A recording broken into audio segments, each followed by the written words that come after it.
Alright, so in this video we will learn how to find the solution of system of linear equation using determinant method. Right, so एक तरीके से आप ये कह सकते हैं कि this is an application of determinant and matrices. So what is system of linear equation? So system of linear equation right. तो ये क्या है basically system of linear equation कुछ इस तरीके से दिखेगा आपके पास a1x plus b1y plus c1z equals to d1. दूसरा आपके पास ऐसे दिखेगा a2x plus b2y plus c2z equals to d2 and a3x plus b3y plus c3z equals to d3. So this is what is the system of linear equation. इसमें और भी सारे equation हो सकते हैं. अभी यहाँ पे आपके पास क्या है, 3 equations and 3 variables. 3 variables and 3 equations. 3 variables and 3 equations. ठीक है. तो आपको ये बात पता भी होना चाहिए, फंडामेंटल थ्योरम अलजेब्रा यही कहती भी है कि अगर आपको वेरिएबल्स इक्वेशंस वैल्यू निकालनी है तो जितने वेरिएबल होने चाहिए उतने ही आपके इक्वेशन होने चाहिए, राइट. तो ही आप उसका सलूशन निकाल सकते हो, यूनिक सलूशन. हालांकि बाद में ऐसा भी होता है कि अगर आपके पास वेरिएबल ज़्यादा इक्वेशन कम है तो उस केस में हम बोल देते हैं उसके इनफाइनाइटली मैनी सॉल्यूशंस होंगे. लेकिन अभी आपके पास क्या होगा अप टू 12th स्टैंडर्ड, उसमें ये होगा कि आपके पास जितने वेरिएबल होंगे उतने ही इक्वेशंस होंगे. 3 वेरिएबल हैं तो 3 इक्वेशन है, 2 वेरिएबल होंगे 2 इक्वेशन होंगी, राइट. तो इस तरीके का system of linear equation. Why it is called linear? Because जितने सारे वेरिएबल हैं उन सब की पावर कितनी है, 1 है, इसलिए हम इसको क्या कहते हैं, लीनियर कहते हैं. तो पहले जो भी ये सिस्टम दिया गया है इसको आप क्या करिए, इसको आप मैट्रिक्स फॉर्म में लिख सकते हैं. तो मैट्रिक्स फॉर्म में कैसे लिखेंगे, ये जितने सारे कोफिशिएंट, जैसे पहले इक्वेशन का कोफिशिएंट क्या है a1, फिर y का कोफिशिएंट b1, फिर z का coefficient c1.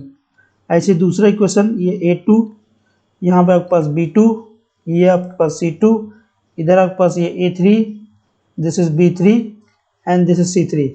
So now this is a matrix. और जो वेरिएबल हैं उसको आप इस तरह से लिखेंगे x, y और z, राइट. इधर क्या होगा, इधर पे आपके पास ये होगा d1, ये होगा d2, ये होगा d3. तो इस तरीके से आपने जो सिस्टम ऑफ लीनियर इक्वेशन दिया गया था उसको अपने मैट्रिक्स फॉर्म में लिख लिया. तो आप देख रहे हैं इसका ऑर्डर क्या है, इसका ऑर्डर 3x3 है और इसका ऑर्डर क्या है, इसका ऑर्डर 3x1 है. तो मैंने कहा था मैट्रिक्स मल्टीप्लिकेशन जब आपको समझाया था, अगर आपने प्रीवियस वीडियो नहीं देखा है तो मैट्रिक्स मल्टीप्लिकेशन आप दे सकते हैं. जैसे आपके पास a और b दो मैट्रिक्स का मल्टीप्लाई हो रहा है, इसका ऑर्डर m क्रॉस n है, इसका ऑर्डर p क्रॉस q है. तो इन दोनों के a b कब पॉसिबल होगा, a b तभी पॉसिबल हो जाएगा जब इसका पहले मैट्रिक्स का number of column must be equal to the number of rows in the second matrix. तो मतलब n इक्वल टू p अगर है तो ही आपका a b पॉसिबल है. तो आप यहाँ पे देखिए पहले वाले मैट्रिक्स में नंबर ऑफ कॉलम कितने हैं, 3 है, इसमें नंबर ऑफ रोज कितने हैं, 3 है. तो मैट्रिक्स मल्टीप्लिकेशन पॉसिबल है, तो कोई दिक्कत नहीं इसको लिखने में. और इक्वल टू में आंसर क्या आएगा, 3x1 ऑर्डर का एक मैट्रिक्स आएगा. क्योंकि मैंने कहा था कि अगर आपके पास ए बी इस तरीके से है तो ये n और ये p दोनों हट जाते हैं, तो ए बी का ऑर्डर क्या निकल के आएगा, m क्रॉस q आएगा. तो m क्रॉस q इसका ऑर्डर भी है. तो there is no problem in writing this system of linear equation in the matrix form, है ना. तो आपने इसको मैट्रिक्स फॉर्म में लिखा. तो ये जो है आपके पास ए को कहते हैं कोफिशिएंट मैट्रिक्स, और दूसरा ये वेरिएबल मैट्रिक्स इक्वल टू क्या है, बी. तो पूरा जो मैट्रिक्स का format system of linear equation है उसको अपने मैट्रिक्स के फॉर्म में लिख लिया, right.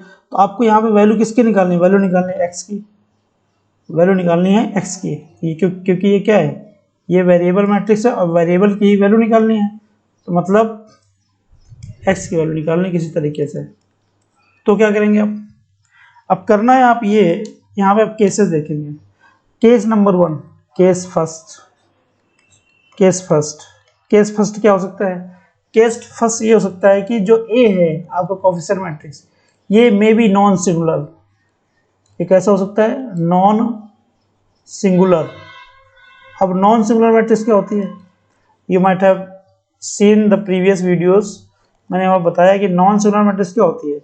If determinant of A zero ना हो, that must not be equal to zero, तो ऐसे मैट्रिक्स हम क्या कहते हैं? नॉन सिंगुलर कहते हैं। जब डिटर्मिनेंट जीरो नहीं होगा तो उसका ए इनवर्स एग्जिस्ट करेगा, देन ए इनवर्स एग्जिस्ट। और जब ए इनवर्स एग्जिस्ट करेगा तो आप देखिए आपके पास इक्वेशन क्या बना हुआ है? आपके पास इक्वेशन बना हुआ है A X equal to B, right. तो आप दोनों तरफ ए इनवर्स का प्री मल्टीप्लीकेशन कर दीजिए। प्री मल्टीप्लीकेशन तो पहले, राइट। तो इधर भी पहले राइट हैंड साइड में लिख लेंगे और इधर भी आपने राइट हैंड साइड पे ही लिख लिया। अब ए इनवर्स इंटू ए, ये क्या बन जाएगा आपके पास? ये बन जाएगा आपके पास identity matrix. Identity matrix into X equal to A inverse into B, मतलब एक्स इक्वल टू क्या बन जाएगा? एक्स इक्वल टू बन जाएगा A inverse into B. Make sure that ये ए इनवर्स का प्रोसेस तभी चलेगा जब वो नॉन सिंगुलर मैट्रिक्स हो। नॉन सिंगुलर मैट्रिक्स उसका डिटर्मिनेंट जीरो ना हो। तो कहने का मतलब इस तरीके का मैट्रिक्स फॉर्मेट में लिखने के बाद आप ये पता कर लीजिए कि क्या उसका डिटर्मिनेंट जीरो है। जीरो है तो अब ये वाला केस फर्स्ट केस नहीं लगेगा। अगर जीरो नहीं है तो ही फर्स्ट केस लगेगा। डिटर्मिनेंट जो फर्स्ट केस लगेगा तो उसका ए इनवर्स निकालेंगे और उसको बी के साथ मल्टीप्लाई करेंगे, आपका काम हो जाएगा। तो केस नंबर फर्स्ट हो गया, राइट। अब ये भी तो हो सकता था केस सेकंड। केस सेकंड क्या हो सकता है? केस सेकंड ये हो सकता है कि इसका डिटर्मिनेंट जो है वो क्या हो? वो जीरो हो। इसका डिटर्मिनेंट क्या हो? जीरो है, राइट। मैंने पहले ऊपर क्या लिखा? Determinant does not equal to zero. हाँ ठीक, डिटर्मिनेंट क्या हो? जीरो। इसका मतलब क्या हुआ? इसका मतलब ये हुआ कि ए जो आपके पास मैट्रिक्स है इज अ सिंगुलर मैट्रिक्स।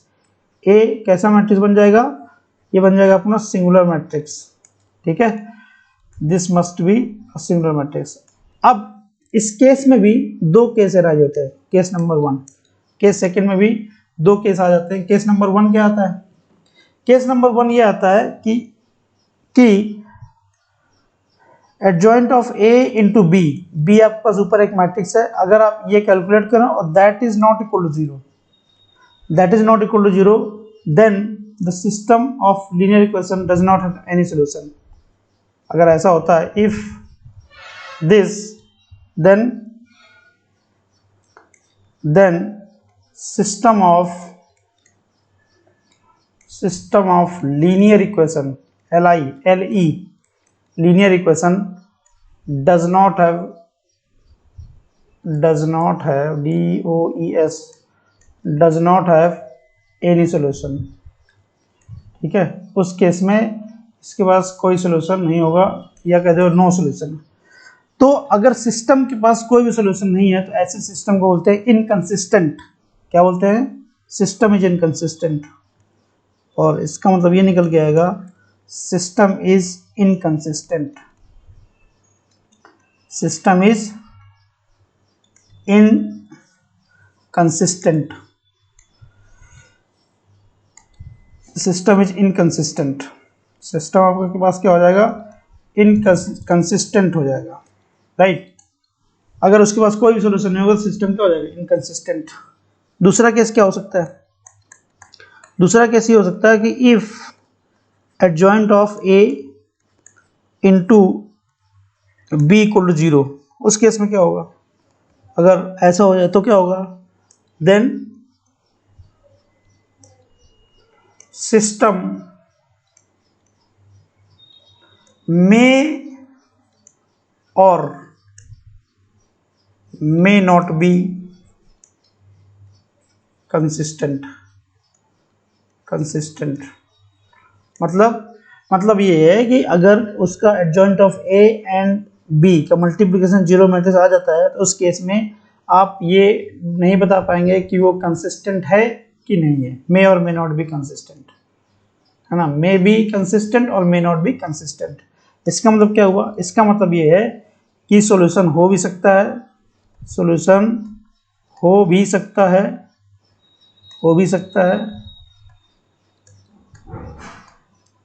और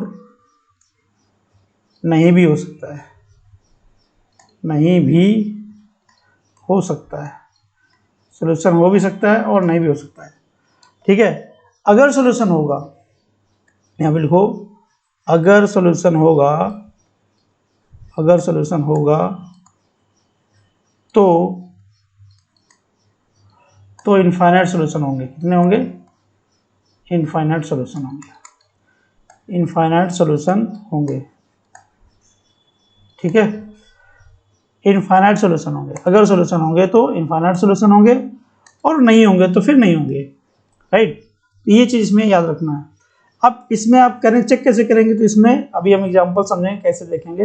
राइट, तो इसमें एक तरीके से लिख सकते हैं, further analysis is required, further analysis is required, analysis is required.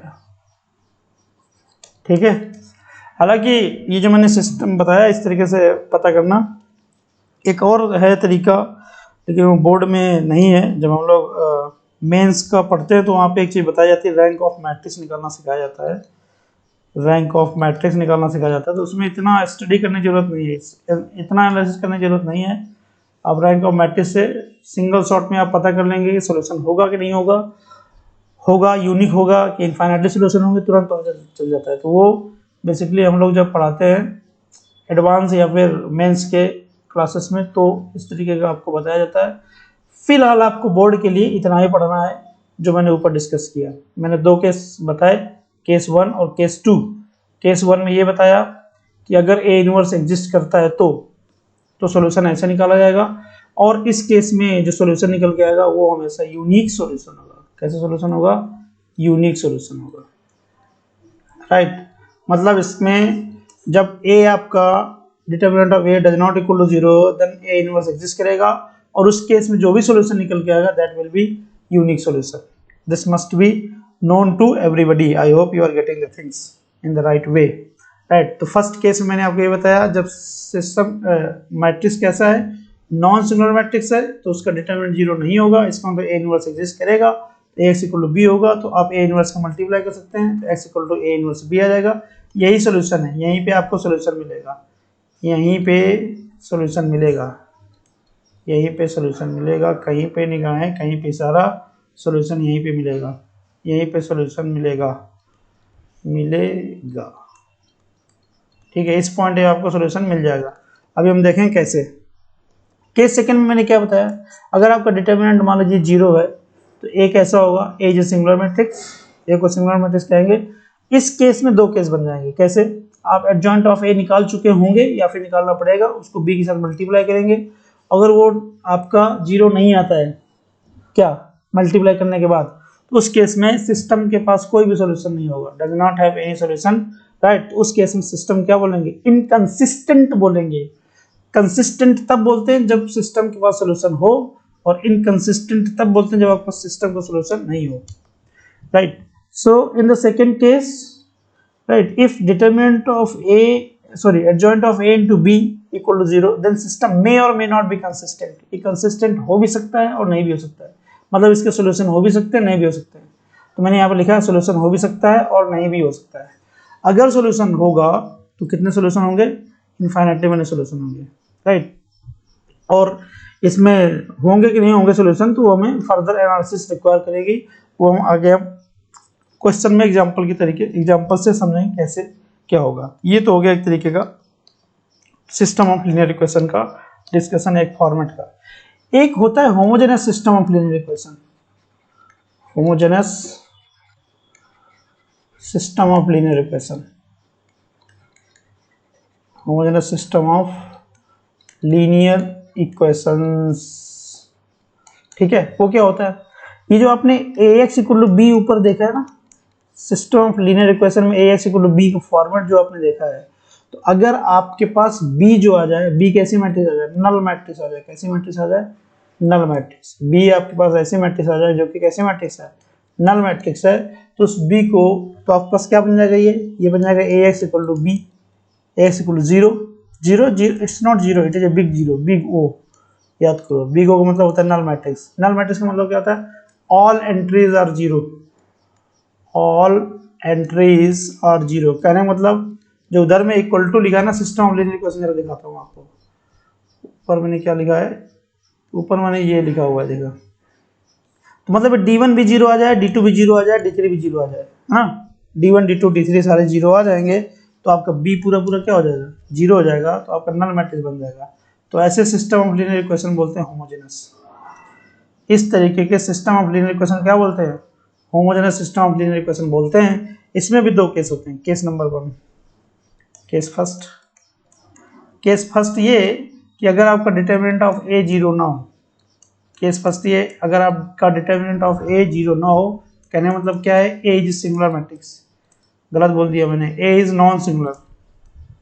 एक ऐसा मैट्रिक्स है नॉन सिंगुलर मैट्रिक्स है, A is a non singular matrix, ठीक है।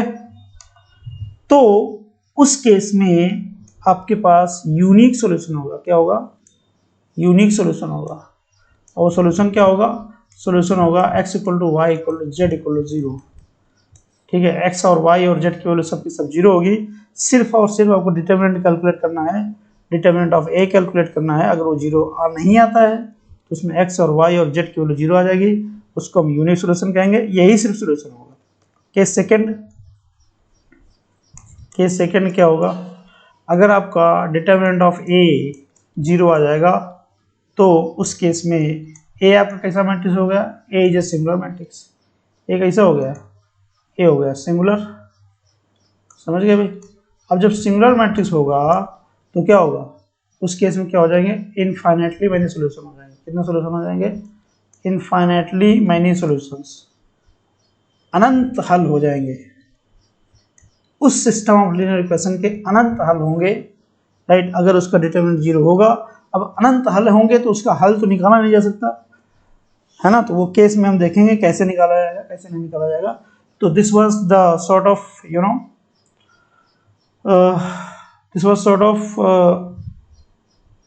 theory part of this application of matrix and determinant. अब कुछ क्वेश्चंस हम लोग बात करते हैं। अच्छा, बोर्ड में क्वेश्चन पूछने का एक और है, कभी कभी बोलते हैं कंसिस्टेंसी सिर्फ पूछते हैं, कंसिस्टेंसी, है ना।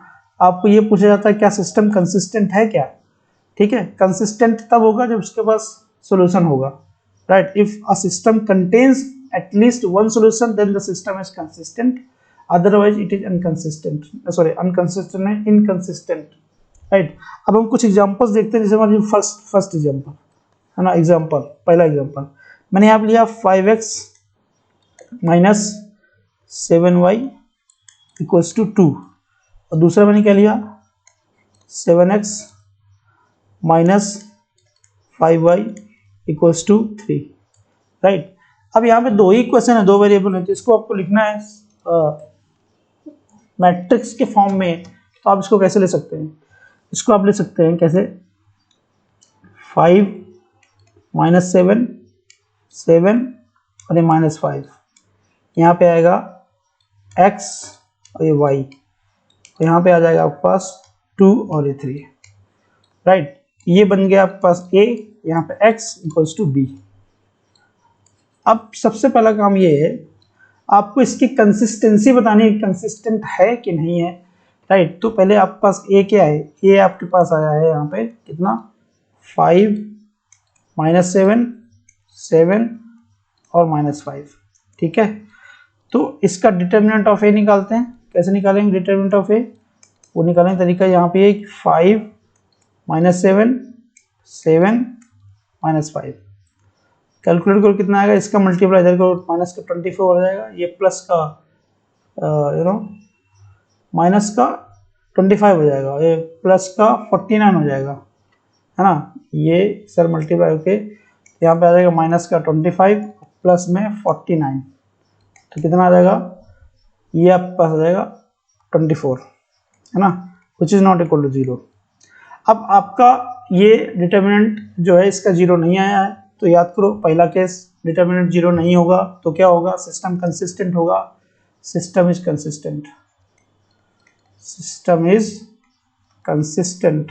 और सॉल्यूशन इसके कितने होंगे, सॉल्यूशन होंगे इसके इनफाइनाइट, सॉरी यूनिक सॉल्यूशन होगा, एंड हैज यूनिक सॉल्यूशन, क्योंकि इसका डिटर्मिनेंट 0 नहीं है तो इसका सोल्यूशन कितने होंगे, यूनिक सोल्यूशन। अब आपका डिटर्मिनेंट 0 नहीं, इसका मतलब ए इनवर्स इसका एग्जिस्ट करेगा, तो मतलब एक्स की वैल्यू क्या होगी यहाँ पे, ए इनवर्स इंटू बी होगी। और याद करो मैंने ए इनवर्स कैलकुलेट करना क्या बताया था, मैंने कहा था एडजॉइंट ऑफ ए अपॉन में डिटर्मिनेंट ऑफ ए, है ना, इस तरीके से आपको बताया गया है।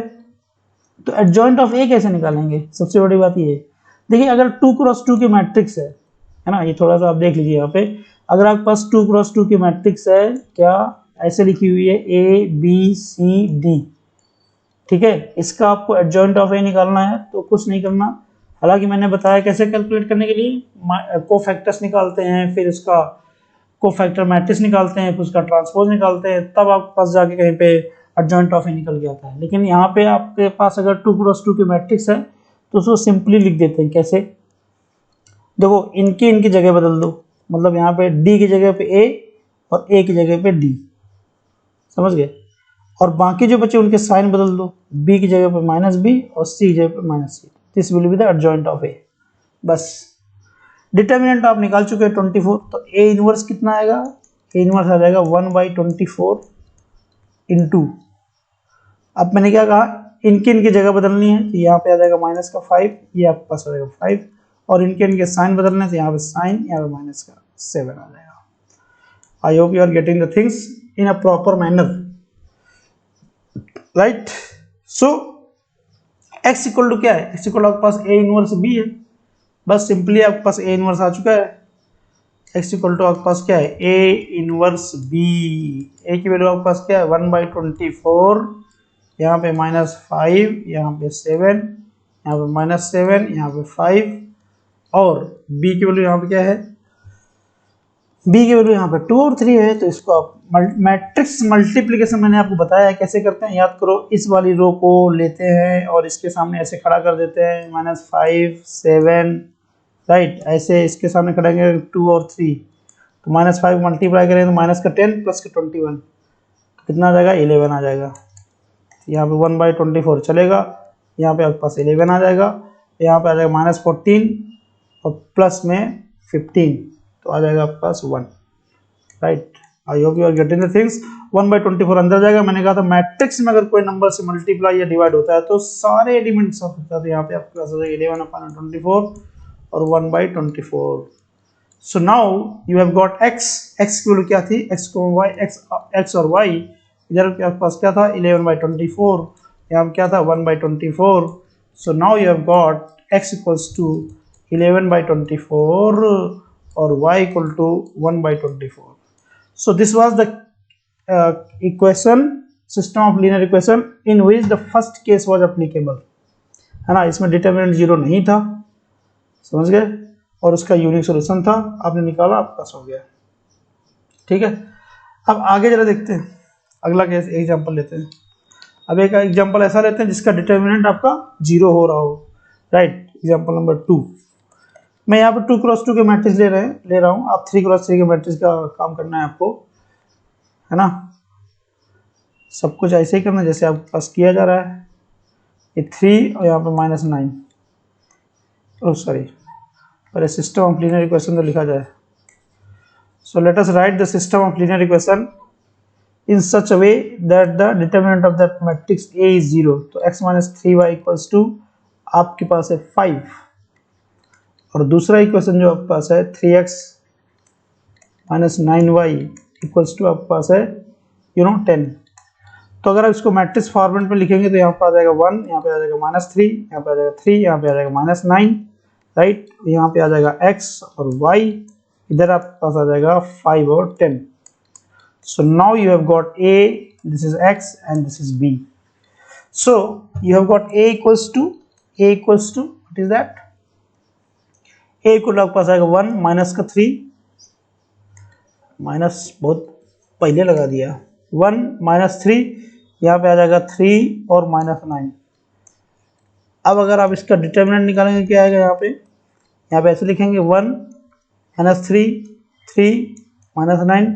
So now if you multiply, so you will get -9 और +9 दैट इज इक्वल टू 0। तो यहाँ पे केस नंबर 2 आ गया। अब केस नंबर 2 में कौन सा केस है, क्या मैंने वहाँ पे क्या कहा था, adjoint of A into B calculate करना है।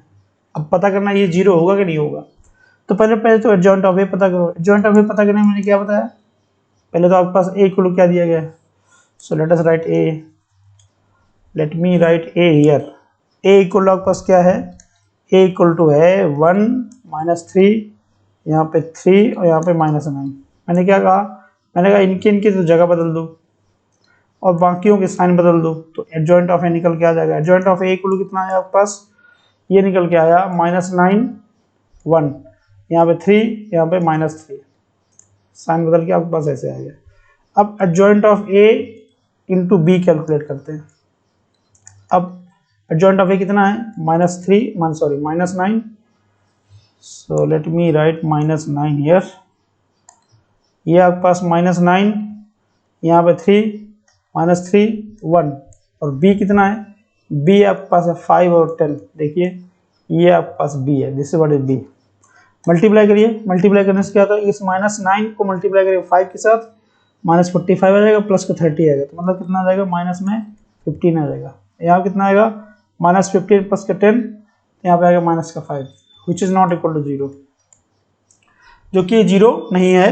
मैंने आपको केस नंबर 2 का पहला केस क्या बताया था कि अगर आपका adjoint of A into B 0 नहीं हो, उस केस में system does not have any solution, system doesn't have any solution, any solution, मतलब इसके पास कोई सोल्यूशन नहीं होगा, कोई सोल्यूशन नहीं होगा। आप कहेंगे कि ये इनकंसिस्टेंट है। ये कैसा है, इनकंसिस्टेंट, ये सिस्टम कैसा है, इनकंसिस्टेंट होगा। इस तरीके से आपने ये पता कर लिया, राइट। अब अगला एग्जांपल लेते हैं जिसमें से डिटर्मिनेंट 0 भी हो और A adjoint of A into B भी 0 हो। तो करते हैं जरा, एक एग्जांपल और लेते हैं। मतलब मैंने 2 एग्जांपल लिए, भला देखिए कैसे मैंने डिस्कस किया। केस नंबर फर्स्ट का एग्जांपल, पहला वाला एग्जांपल। केस नंबर सेकंड में जो पहला केस बन रहा है उसका एग्जांपल डिस्कस कर दिया, दूसरा केस जो बन रहा है उसका हम केस देखेंगे। यहाँ पे क्या था, डिटर्मिनेंट जो था वो 0 नहीं था, यूनिक सोल्यूशन था। यहाँ पे क्या था, डिटर्मिनेंट ऑफ ए 0 था, लेकिन adjoint of A into B 0 नहीं था। अब यहाँ पे क्या, डिटर्मिनेंट ऑफ ए तो 0 है, adjoint of A into B भी 0 आएगा। फिर हम उसमें स्टडी करेंगे कि आगे कैसे होगा, वो कंसिस्टेंट होगा कि नहीं होगा, उसको हमें देखना है, राइट।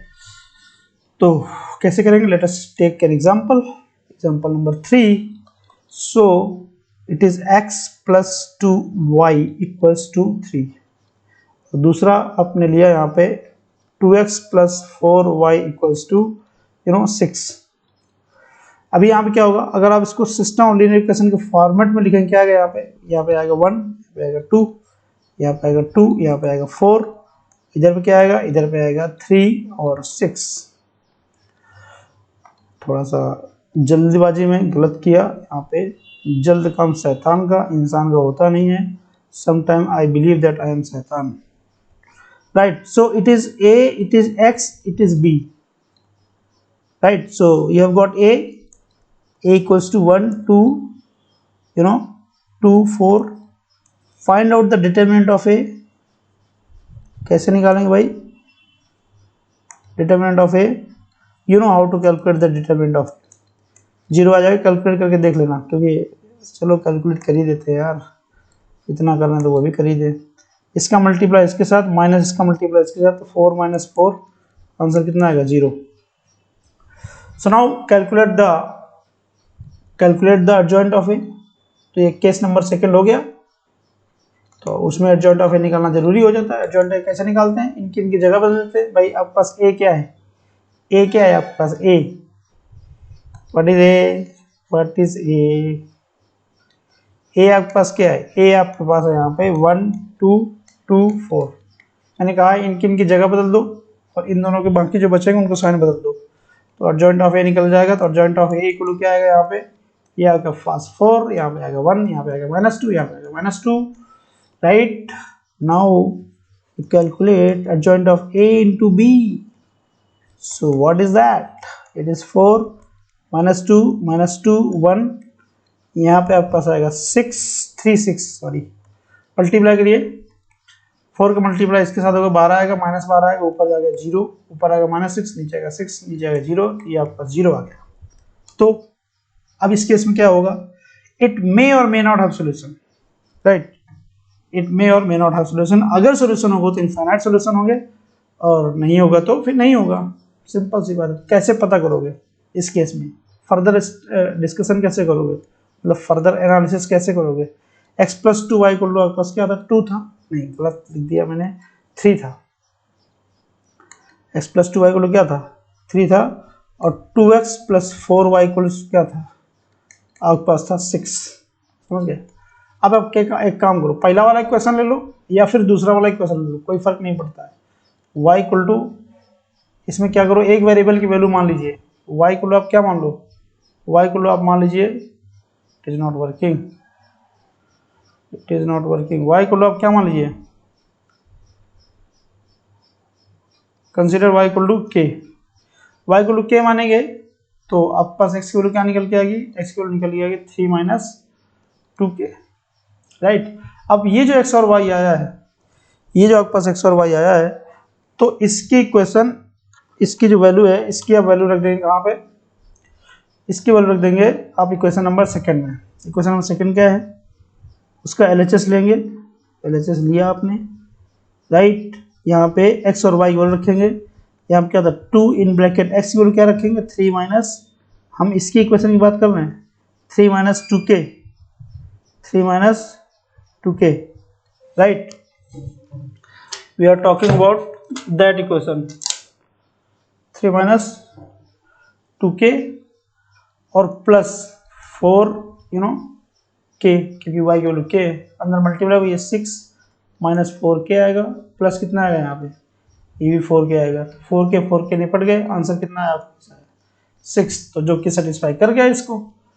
तो अगर इस तरीके करने से, मतलब y की वैल्यू आपने अपने मन से माना और x की वैल्यू निकाला और x और y की इक्वेशन दूसरे इक्वेशन रख दिया, अगर उसको सेटिस्फाई कर दिया, तो उस केस में इसके पास इनफाइनाइट सॉल्यूशन होंगे। कितने सॉल्यूशन होंगे, इनफाइनाइट सॉल्यूशन होंगे, राइट। और सिस्टम क्या होगा, कंसिस्टेंट होगा, सिस्टम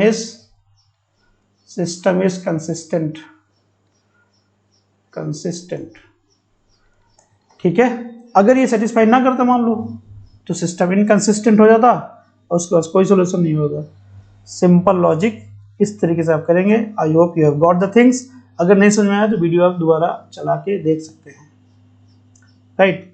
सो मैंने सारे केस डिस्कस किए, except homogeneous system of linear equation, वो डिस्कस नहीं किया है, राइट। वो उसमें कोई दिक्कत वाली बात नहीं है, क्योंकि अगर फॉर एग्जांपल आप, चलो डिस्कस कर ही लेते हैं, system of homogeneous linear equation क्या आएगा आपके पास, आपका वैसे लिखा मान लीजिए 5x - 7y = 0, और दूसरा आपके पास लिखा हुआ है एग्जांपल नंबर से 4, क्या आएगा यहाँ पे 7x - 5y = कितना 3, राइट।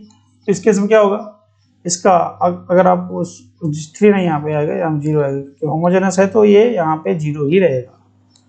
तो अगर आप इसको ऐसे लिखोगे, यहाँ पे 5 आएगा, यहाँ पे -7 आएगा, यहाँ पे 7 आएगा, यहाँ पे -5 आएगा, यहाँ पे x y = यहाँ पे 0 आएगा, ये a है, ये x है, इधर पे b है, p आपका 0 है, बिग 0, राइट। a = आपके पास कितना आया, a = आपके पास आया 5 - 7 7 - 5, तो डिटरमिनेंट ऑफ a निकालिए जरा, डिटरमिनेंट ऑफ a।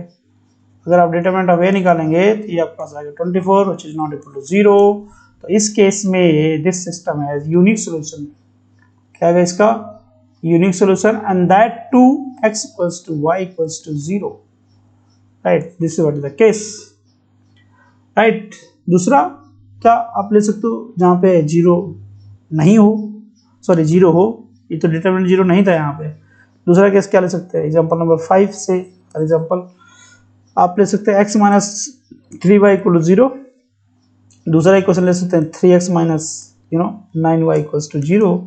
तो इसका लिखेंगे यहाँ कितना है x, sorry it shall not be x, it shall be 1 - 3, ये 3 - 9, और यहाँ पे आएगा x, यहाँ पे आएगा y, इधर पे आएगा 0, ये आपके पास a है, ये आपके पास x है, इधर पे 0 मैट्रिक्स, तो a इक्वल टू आपके पास आया कितना, ये आया 1 माइनस 3 माइनस 9, इसका डिटरमिनेंट निकालोगे तो क्या आएगा, 0 आएगा। तो इस केस में क्या होगा, इनफाइनाइट सॉल्यूशन हो जाएगा, इनफाइनाइट सॉल्यूशन।